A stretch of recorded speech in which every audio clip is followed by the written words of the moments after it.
जय हिंद साथियों, मैं रमेश काला जीके विद काला पर आपका स्वागत करता हूं। दोस्तों, कक्षा 12 पॉलिटिकल साइंस राजनीतिक विज्ञान का छठा चैप्टर राजनीतिक संस्कृति के बारे में इस वीडियो में हम पढ़ेंगे। राजस्थान बोर्ड की पॉलिटिकल में करवा रहा हूं। इससे पहले के जो लेसन है डिस्क्रिप्शन में उसका लिंक है। कक्षा 12 राजनीतिक विज्ञान नोट्स के नाम से प्ले लिस्ट है, वहाँ जाकर आप देख सकते हैं। और बड़ा ही प्यारा लेसन है, थोड़ा सा इसे ध्यान से और लास्ट तक देखना, तभी ये समझ में आएगा, वरना आपके समझ से परे है। क्योंकि इसके एक एक पहलू को समझने के लिए हमें ध्यान से एक एक पॉइंट को ध्यान से सुनना होगा, समझना होगा। पहले संस्कृति क्या होती है, उसके बाद राजनीतिक संस्कृति क्या होती है। ध्यान रखना दोस्तों कि मानव जीवन के जो जीवन यापन का तरीका है वो क्या कहलाती है, संस्कृति कहलाती है। क्या कि मानव जीवन के जीवन यापन का तरीका संस्कृति कहलाती है। और इसके अंतर्गत क्या क्या चीज़ आती है, जैसे मानव के रहन सहन, उसके आचार विचार, उसका पहनावा, उसके संगीत, उसके धार्मिक स्थिति, उसके धार्मिक विश्वास, दर्शन, उसकी भाषा, साहित्य, ये सभी किस में शामिल होते हैं, ये संस्कृति में शामिल होते हैं। और हमें इसमें पढ़ना है राजनीतिक संस्कृति। सामान्य संस्कृति से मिलती जुलती है राजनीतिक संस्कृति। अब ये राजनीतिक संस्कृति क्या होती है, देखो आपने ये नाम सुना होगा, आमंड पावेल। आमंड पावेल के अनुसार ये राजनीतिक संस्कृति वो होती है, देखो इन्होंने राजनीतिक उद्देश्यों के प्रति, किसने, आमंड और पावेल ने राजनीतिक उद्देश्यों के प्रति जागृति और उसके अनुरूप कार्यों के निष्पादन को राजनीतिक संस्कृति माना है। इसमें यह माना है कि राजनीति के प्रति लोग जो कार्य करते हैं, जो उनके प्रति क्या है, उनकी रुचि है, उनका जो अभिव्यक्ति है, वो ही क्या है, राजनीतिक संस्कृति के अंतर्गत आता है। ज़्यादा समझने के लिए इसे हम देखो राजनीतिक संस्कृति का सामान्य अर्थ देखेंगे। और एक चीज़ आप ध्यान में रखना कि ग्रेवियल, नाम याद रखना, आगे भी आएगा ये, ग्रेवियल आमंड, और आपका दूसरा नाम था सिडनी बर्बा। इसकी 1963 में एक पुस्तक प्रकाशित हुई थी, एक किताब प्रकाशित हुई, जिसका क्या नाम था कि civic culture, political attitude and democracy in 5 Nations. ये क्या थी, ये इनकी पुस्तक थी। इसमें राजनीतिक संस्कृति को अच्छे से समझाया गया है। राजनीतिक संस्कृति सामान्य संस्कृति का एक भाग होती है। एक व्यक्ति अथवा संपूर्ण समाज का राजनीतिक व्यवस्था के प्रति जो आग्रह होता है उसे ही सामूहिक रूप से राजनीतिक संस्कृति कहा जाता है। किसी भी राजनीतिक व्यवस्था के सदस्यों को उस राजनीतिक व्यवस्था के प्रति, देखो इसमें साफ साफ बताया गया है कि सामान्य संस्कृति की तरह ही होती है। एक व्यक्ति या संपूर्ण समाज का राजनीतिक व्यवस्था के प्रति जो आग्रह होता है, जो आचार विचार होते हैं, जो उनके व्यवहार होते हैं, जो उनके विश्वास होते हैं, जो उनकी प्रतिक्रिया होती है राजनीति के प्रति, वो ही क्या है, राजनीतिक संस्कृति कहलाती है। ये चीज़ इसमें बताया गया है कि सामूहिक रूप से राजनीतिक संस्कृति से कहा जाता है किसी भी राजनीतिक व्यवस्था के सदस्यों को उस राजनीतिक व्यवस्था के प्रति अभिव्यक्तियों, विश्वासों, प्रतिक्रियाओं, अपेक्षाओं के साथ साथ ही संपूर्ण राजनीतिक व्यवस्था से इस व्यवस्था की राजनीतिक संस्कृति का निर्माण होता है। देखो संस्कृति हमने पढ़ा कि मानव के जीवन यापन का जो तरीका वो संस्कृति कहलाता है। इसमें हर चीज़ आती है, मानव के रहन सहन, उसके आचार विचार, पहनावा, नृत्य कला, संगीत, धार्मिक विश्वास, सब आते हैं। और राजनीति के प्रति लोगों का विश्वास, उसकी प्रतिक्रिया, उसकी अभिव्यक्तियाँ, उसकी रुचियाँ, वो क्या है, राजनीतिक संस्कृति कहलाती है। राजनीतिक संस्कृति इस लेसन में हम और क्या क्या चीज़ पढ़ेंगे, देखो इसमें राजनीति की विशेषता हम पढ़ेंगे, राजनीतिक संस्कृति की, राजनीतिक संस्कृति और लोकतंत्र में संबंध पढ़ेंगे, राजनीतिक संस्कृति के प्रकार पढ़ेंगे, राजनीतिक संस्कृति का महत्व पढ़ेंगे दोस्तों। और जो एक नाम आपको देखने को मिलेगा, लुसियन पाई, इसे थोड़ा ध्यान में रखना।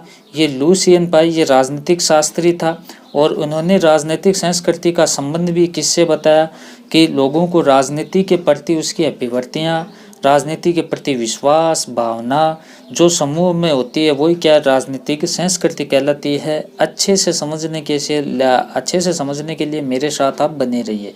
राजनीतिक संस्कृति के निर्धारक तत्व भी होते हैं, उनसे भी हमें समझ में आएगी कि निर्धारक तत्व कौन से होते हैं, जैसे वहाँ का इतिहास, धार्मिक विश्वास और भौगोलिक परिस्थितियाँ, उस देश की सामाजिक आर्थिक परिवेश, विचारधारा, ये क्या है राजनीतिक संस्कृति के निर्धारक तत्व हैं। अब राजनीतिक संस्कृति का समाजशास्त्रीय अवधारणा है, यह आपको पता है कि समाजशास्त्रीय अवधारणा है राजनीतिक संस्कृति। राजनीतिक संस्कृति ये राजनीति के प्रति लोगों की धारणाओं एवं अभिव्यक्तियों का नाम है। जैसे मैंने बताया कि राजनीति के प्रति लोगों की धारणा और अभिव्यक्तियाँ, उनकी सोच, उनके विचार, उनके विश्वास, ये क्या राजनीतिक संस्कृति है राजनीति के प्रति। राजनीतिक संस्कृति में राजनीति के प्रति देखो यहाँ समझे, राजनीतिक संस्कृति में राजनीति के प्रति दृष्टिकोण, राजनीतिक मूल्य और राष्ट्रीय चरित्र, सांस्कृतिक प्रवृत्तियाँ, राजनीतिक शैली और राजनीतिक पद्धति और राजनीतिक रूप को भी इसमें शामिल किया गया है। जैसा कि मैंने बताया कि राजनीति के प्रति बिल्कुल सही सक्रिय क्रियाकलाप, विश्वास, आचार विचार, व्यवहार, अभिव्यक्तियाँ, ये क्या राजनीतिक संस्कृति है। अब यहाँ एक मेन पॉइंट ये बनता है कि विकासशील देशों के संदर्भ में राजनीतिक संस्कृति की सर्वप्रथम अवधारणा है वो आमंड व पावेल ने प्रस्तुत की थी। छोटा क्वेश्चन अगर आपसे पूछ लिया जाए कि विकासशील देशों के संदर्भ में राजनीतिक संस्कृति की अवधारणा सर्वप्रथम किसने प्रस्तुत की, तो हमारा उत्तर होगा आमंड व पावेल ने। राजनीतिक संस्कृति के निर्धारक तत्वों की अगर हम बात करें कि राजनीतिक संस्कृति के निर्धारक तत्व दोस्तों कौन कौन से हैं, इतिहास, धार्मिक विश्वास, भौगोलिक परिस्थितियां, सामाजिक आर्थिक परिवेश, विचारधारा, शिक्षा, भाषा, रीति रिवाज आदि राजनीतिक संस्कृति के निर्धारक तत्व है। ये आपको नाम लिखने हैं। फिर हम इनको थोड़ा सा डिटेल से देखें कि इतिहास किस प्रकार से निर्धारक तत्व है, कि किसी भी व्यवस्था की राजनीतिक संस्कृति का निर्माण और उसका विकास उस देश की ऐतिहासिक परंपराओं और प्रचलित मूल्यांकनात्मक प्रणालियों के रूप में ही होता है। निर्धारक तत्व मतलब कि राजनीतिक संस्कृति को हम कैसे निर्धारित करेंगे, तो उस देश के इतिहास पर आधारित, इतिहास पर स्टडी करके हम उसको निर्धारित करेंगे। धार्मिक विश्वासों के आधार पर कि वहाँ के लोगों का धार्मिक विश्वास वो किस प्रकार का है। धर्म राजनीतिक संस्कृति के निर्माण में महत्वपूर्ण भूमिका निभाते हैं, धर्म बिल्कुल निभाते हैं। भौगोलिक परिस्थितियाँ, देश की भौगोलिक स्थिति, उपलब्ध संसाधन, जनसंख्या की प्रवृत्ति कैसी है, कितनी जनसंख्या है, क्या भौगोलिक स्थिति है, किस प्रकार की जलवायु है उस देश की, ये भी राजनीतिक संस्कृति के निर्माण में महत्वपूर्ण भूमिका निभाती है। हम ये पढ़ रहे हैं कि राजनीतिक संस्कृति के निर्धारक तत्व कौन कौन से हैं, राजनीतिक संस्कृति का महत्वपूर्ण भूमिका कौन कौन से तत्व वो निभा सकते हैं। फिर सामाजिक आर्थिक परिवेश भी निर्धारक तत्व हैं, किस प्रकार से कि देश की सामाजिक आर्थिक जातिगत विभिन्नता, औद्योगिकरण, रूढ़िवादिता आदि भी राजनीतिक संस्कृति की प्रकृति को निर्धारित करते हैं। फिर विचारधारा, उस देश की विचारधारा भी राजनीतिक संस्कृति को प्रभावित करते हैं, निर्धारक तत्व हैं। राजनीतिक संस्कृति के निर्माण में विचारधारा का प्रभाव भी महत्वपूर्ण होता है। वैज्ञानिक और तकनीकी प्रगति, मीडिया, प्रेस, शिक्षा का स्तर, भाषा का स्तर, रीति रिवाज आदि भी राजनीतिक संस्कृति के निर्माण में महत्वपूर्ण भूमिका निर्वाह करते हैं। यहाँ हमने ये पढ़ा कि राजनीतिक संस्कृति का निर्माण किस प्रकार से किसी देश में हो सकता है, तो हमें ये पॉइंट लिखने होंगे। राजनीतिक संस्कृति की विशेषता, इसे समझें दोस्तों। राजनीतिक संस्कृति की प्रमुख विशेषता उसका समन्वयकारी स्वरूप है, कि राजनीतिक संस्कृति की मुख्य विशेषता में समन्वयकारी रूप है।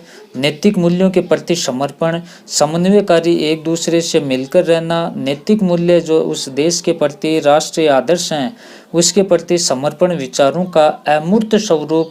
राजनीतिक संस्कृति में गतिशीलता पाई जाती है। देखो एक एक पॉइंट इसमें राजनीतिक संस्कृति की विशेषता हम पढ़ रहे हैं, तो विशेषता किस प्रकार की होती है कि राजनीतिक संस्कृति का समन्वयकारी रूप होना चाहिए, नैतिक मूल्यों का समर्पण उसमें होना चाहिए, विचारों का अमूर्त स्वरूप होना चाहिए।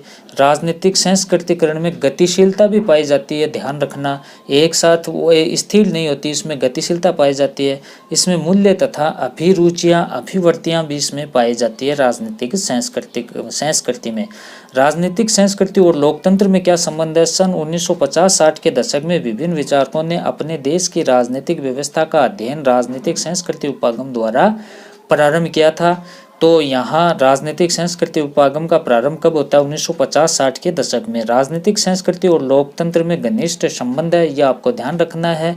लोकतंत्रात्मक शासन प्रणाली के लिए उचित एवं उपयुक्त सामाजिक परिवेश राजनीतिक संस्कृति के द्वारा ही विकसित किया जाता है।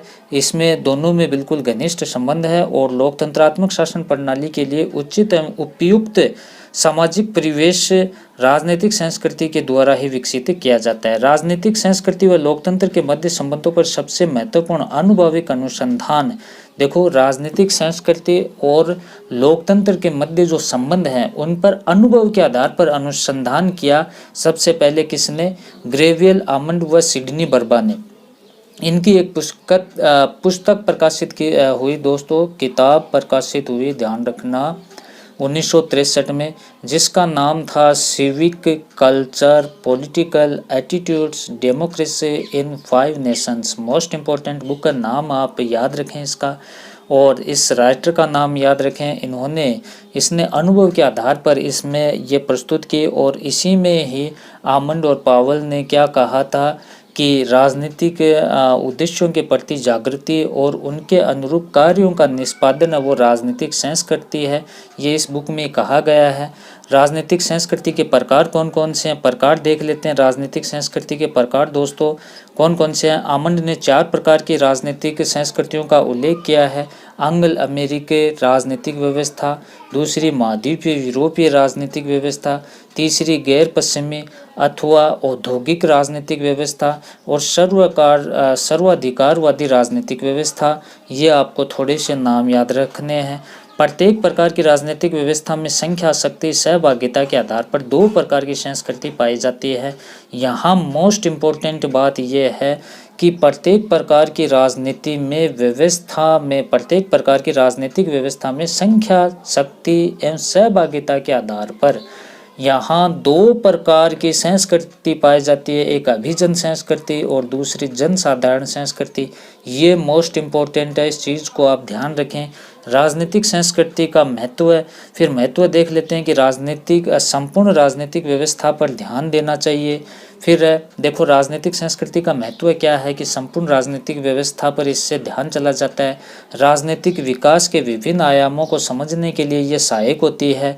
व्यष्टि और समष्टि उपागमों की संयुक्त किया जाता है, उपागमों को इसमें संयुक्त किया जाता है। इस अवधारणा ने अध्ययन के विवेकता लाने का प्रयत्न किया है और राजनीतिक विज्ञान के विशेष क्षेत्र व्यापक करने में इसमें सफलता मिली है। बड़ा स्तर किया राजनीतिक विज्ञान का राजनीतिक संस्कृति ने। राजनीतिक संस्कृति एवं राजनीतिक समाजीकरण की अगर हम बात करें तो राजनीतिक समाजीकरण के द्वारा राजनीतिक संस्कृति के गुणों, विश्वासों, मनोवेगों को भावी पीढ़ियों तक इसे पहुंचाया जाता है। आने वाली पीढ़ियों तक राजनीतिक संस्कृति और समाजीकरण के द्वारा ही पहुंचाया जाता है। राजनीतिक समाजीकरण के द्वारा ही राजनीतिक प्रणाली नए दबाव, तनाव को झेलने में सहनशीलता विकसित होती है। राजनीतिक समाजीकरण के राजनीति का समाज में विकास, ये इससे क्या होता है कि समाज में विकास होता है तो सहन शक्ति बढ़ती है। दबाव में जब आते हैं तो दबाव समूह भी बनते हैं और दबाव झेलने की इसमें सहन शक्ति विकसित होती है। अंततः हम कह सकते हैं कि राजनीतिक संस्कृति तुलनात्मक राजनीतिक संस्थाओं के लिए अत्यंत ही महत्वपूर्ण विचारधारा। अगर तुलना करके अगर हम देखें तो इस पाठ का निष्कर्ष ये निकलता है कि राजनीतिक संस्कृति है वो तुलनात्मक राजनीतिक संस्थाओं के, जो राजनीतिक संस्थाएं होते हैं उनके लिए ये बहुत ही महत्वपूर्ण है राजनीतिक संस्कृति। फिर आपके लिए एक प्रश्न है दोस्तों, जो यहाँ तक आ चुका है उनके लिए ये प्रश्न है, वो वाकई पढ़ने वाले बच्चे हैं कि राजनीतिक संस्कृति के 2 प्रकार कौन कौन से हैं, ये आपको कमेंट में बताना है। राजनीतिक संस्कृति के 2 प्रकार कौन कौन से मैंने ऊपर भी बताया और वो आपको कमेंट में बताने हैं। दोस्तों वीडियो को लाइक शेयर करें, चैनल पे आप नए हैं तो चैनल को सब्सक्राइब कर लें। धन्यवाद दोस्तों।